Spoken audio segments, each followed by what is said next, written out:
This is still the morning of the 16th of November. Tomorrow at around 2:30, I'm going to the doctor's office. Actually, I'm going to the hospital.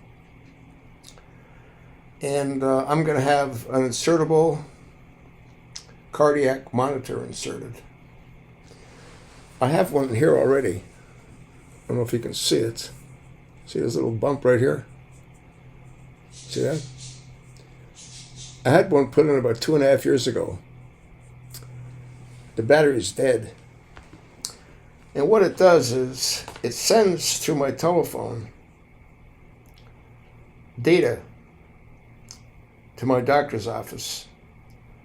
And the data that it sends is my heartbeat.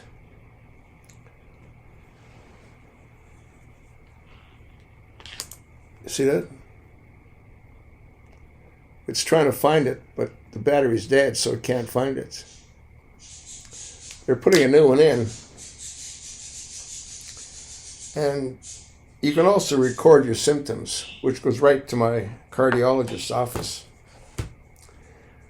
What they're going to do is, when I had this put in about 2.5 years ago, I was totally awake. I was laying on the table.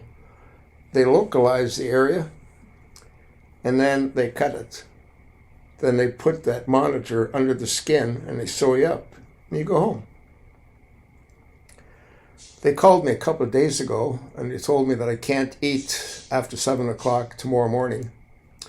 And I'm not going to do this until around 3:30, so when I'm done, I'll probably be hungry. But they're going to probably put me to sleep, or just maybe semi-knock me down, so I really don't know what's going on, because they said you have to have someone drive you and pick you up. One of my neighbor friends is going to drive me, and they're going to pick me up. They asked for his name and his phone number.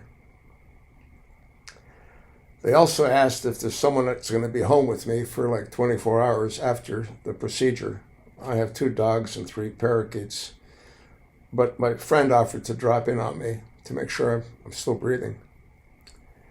Yeah, so what's interesting about this is that, again, I had it done about 2.5 years ago, and I had better insurance than I have now. My insurance is now through Humana.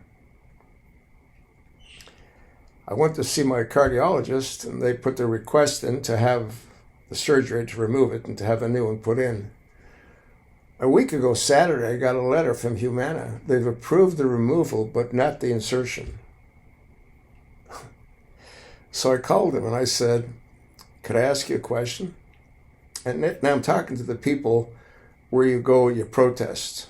In other words, you're saying there's something wrong with your decision.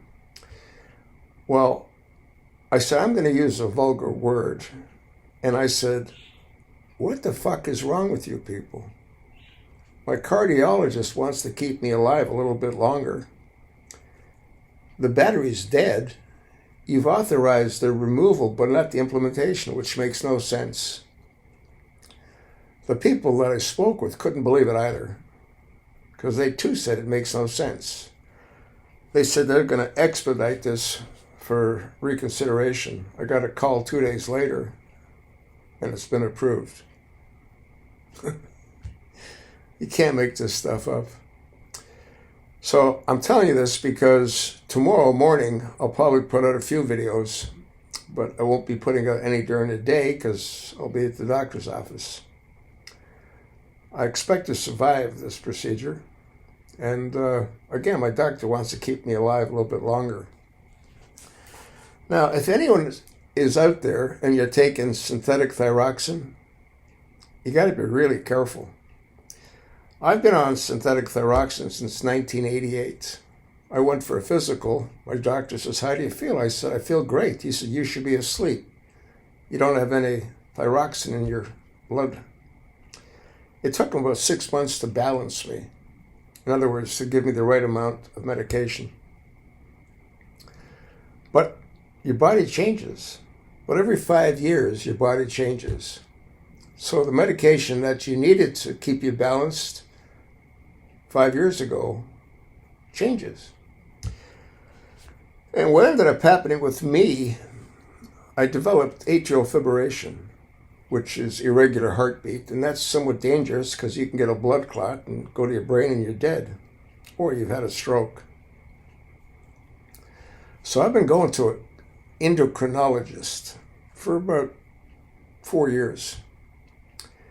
And to be honest with you, I had difficulty understanding him because he's East Indian or he's Arabic, one or the other. But in either case, he used to tell me everything's fine. Stay on this strength.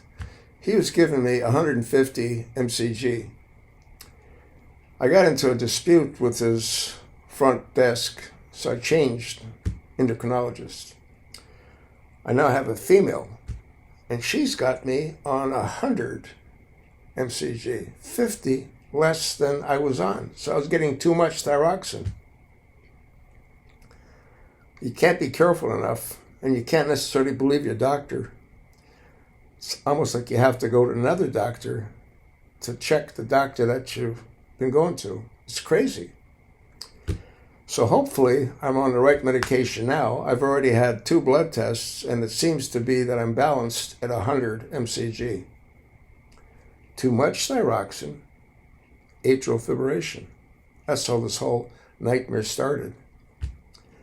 So in either case, tomorrow afternoon, I'll have a new implant. I don't know how long the battery will last. I've been reading up on it. Some of these now last 6 years. If that's true, I'll be dead before the battery dies. Why? Because I'll be 82 in February.